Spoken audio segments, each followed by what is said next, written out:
Olá pessoal, tudo bem? Como prometido para vocês, então aqui eu vou fazer alguns vídeos aqui para compilar todas as informações do nosso mini curso, tá? E passar algumas complementações que nós temos na parte 3 que a gente verificou de listas e dicionários. Também vou fazer uma pequena complementação da parte 4, que é testes lógicos ali com if laços, tá? E também vou fazer o vídeo a respeito de funções e um outro vídeo a respeito de visualização de dados utilizando uma biblioteca chamada Matplotlib, tá legal?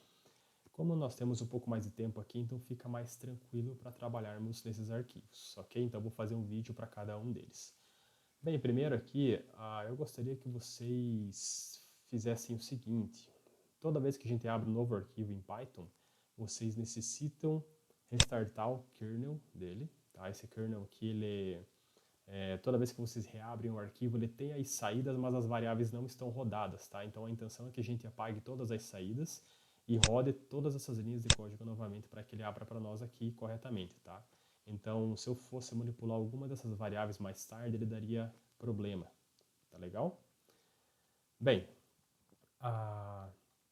eu acho que foi basicamente isso daqui, se não estou enganado, né, que nós trabalhamos dentro do curso. Eu tinha olhado esse arquivo aqui, salvei, talvez tenha uma coisinha mais ou menos, mas eu acho que é isso daqui mesmo. Eu vou pedir por gentileza que vocês modifiquem, que eu vi que tinha uma pequena diferença aqui da parte de criação de dicionários, os elementos que nós íamos trabalhar não estavam corretos, tá? O correto seria esse daqui, métodos values, keys e items, tá? E também utilizando o método del para fazer remover algumas chaves que nós, de repente, se a gente quiser em algum momento remover alguma chave do algum dicionário. Tudo bem? O que a gente pode complementar com listas que a gente não viu no mini curso? Eu mostrei para vocês o método append, né, vazio, que era a nossa lista vazia. Coloquei um append aqui, então ele elemento e ele adicionando o elemento no final da lista, e ele só podia receber um elemento, né? Então isso daqui é uma questão bem prática. Então, por um exemplo, a gente mandou adicionar esse elemento aqui, que na verdade é uma lista, e ele foi anexado ao final dessa nossa lista existente, que já tinha o elemento 10 aqui. Tá? O pop, o que ele fazia? Esse método ele remove um elemento a partir da posição em que ele se encontra. Então, para nós removermos esse elemento aqui, a gente tem que trabalhar com a posição 1. O 10 está na posição 0, esse daqui na posição 1. Tá legal? Nós temos também, por um exemplo, esse daqui é o que eu tinha comentado com vocês. Tá. Vamos criar aqui, vou dar um Alt Enter. Tá. E vou utilizar um método chamado peraí, vou colocar aqui, append novamente 10. Tá. E aí eu vou rodar o vazio. Ok? Que na verdade ele tem o elemento 10, porque eu quero remover esse elemento 10 agora. Tá? Um Alt Enter aqui, o que eu posso fazer? Eu posso utilizar o método remove. Em vez de ele utilizar exatamente a posição que você precisa trazer o x, né? Qual que é o elemento especificamente. Então você não vai falar que ele está na posição 0, você fala qual que é o elemento. Então ele é um número, um int 10. Se a gente mandar rodar isso daqui e chamar a lista vazio, então percebam que agora essa lista novamente é vazia. Tá? Nós também temos um método chamado insert. Esse insert aqui, ele tem uma pequena diferença do append. Né? Por quê? Porque não só você pode inserir o seu elemento, como você pode escolher a posição em que ele se encontra. Né? Como a nossa lista é vazia agora, nós podemos falar o seguinte: o primeiro argumento que nós temos nessa função insert aqui é qual que é a posição? Vamos lá, a posição 0. Né? Qual que é o elemento que você quer inserir? 40.5. Alt Enter, vazio. O que ele vai aparecer? Agora a nossa lista vazio está com o elemento 40.5.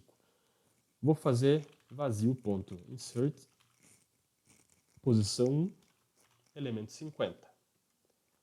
Alt Enter, vou chamar novamente vazio, Alt Enter, 40.5 o primeiro elemento e agora 50 o segundo elemento, porque eu pedi para ele colocar na posição 1, certo? Se eu agora incluir, por um exemplo, um elemento na posição 1 novamente, e uma string chamada olá, o que vai acontecer?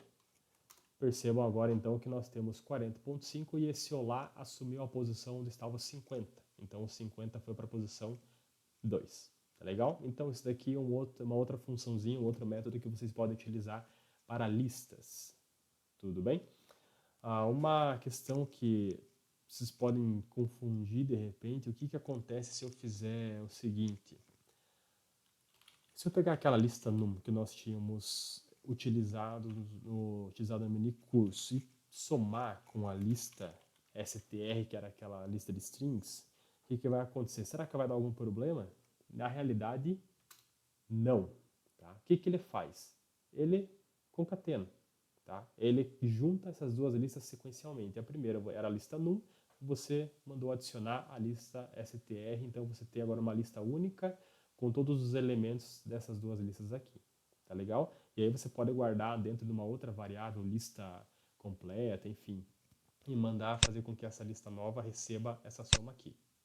Tudo bem, pessoal? Acho que de listas, não sei se teria mais alguma coisa. Então, pessoal, aqui a questão de listas acho que seria mais isso. Tá legal? Então, como eu comentei com vocês, lista ela é mutável, certo? Então, o que isso quer dizer? Eu posso trabalhar com algum elemento numa determinada posição e modificar ele apenas acessando essa posição e falar que essa posição vai receber um novo elemento. Tá? Se eu trabalho com tuplas, a construção é bem parecida com listas. A única diferença, basicamente a única diferença, o que é? Só para colocar um exemplo aqui, acho que não vai ter nenhum problema. Tá? Espero que não confunda vocês. Então ó, uma tupla, você vai, em vez de trabalhar com colchetes, você vai trabalhar com parênteses. Então você vai ter aqui ó, 10, 40 e olá.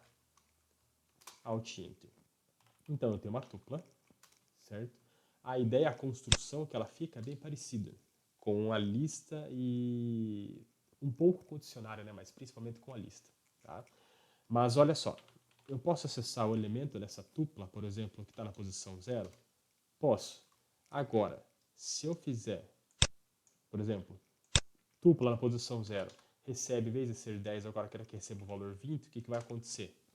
Ele vai retornar um erro. Por quê? O objeto tupla não suporta designação de item, então ele é imutável. Tá? Tudo bem, pessoal? Então vai depender do tipo de característica das tarefas que vocês têm para trabalhar ou com tupla ou com dicionários. Ou com listas, perdão. Tudo bem? Deixa eu só deletar aqui. E vamos então só finalizar essa parte de dicionários. O que eu acabei não passando para vocês? Bem, nós temos alguns métodos. A gente pode, por um exemplo, deletar. Né? A gente pode, por exemplo, fazer isso aqui. Ó. Del. Nós temos aqui 4 chaves, certo? E dessas 4 chaves aqui, eu quero deletar, por um exemplo, a string. Então vai ser dício string. E der um Alt Enter, agora meu dício. Ele vai ter aqui idade, altura e num. Não tem mais a chave string e seus respectivos elementos, certo? Como é que eu faço para ver apenas os valores desses dicionários, desse dicionário aqui?